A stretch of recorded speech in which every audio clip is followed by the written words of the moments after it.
Hi viewers, already మన ఛానల్లో అరిసెల video అయితే చూస్తాం కదా.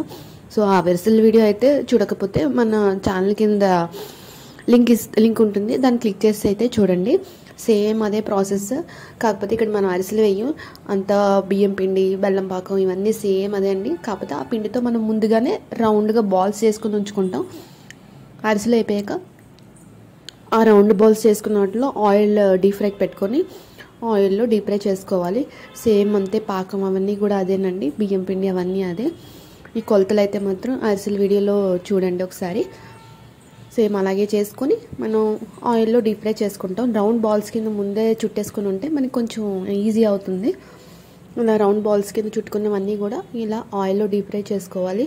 మొత్తం లోపల వరకు వేయేలాగా కొంచెం మీడియం ఫ్లేమ్లో పెట్టుకొని వేయించుకోవాలి. సో పాకంలో అయితే ఇలా రెడీ అయిపోయినాయండి. మీకు ఈ వీడియో నచ్చినట్టయితే please like, share and subscribe. Thanks for watching.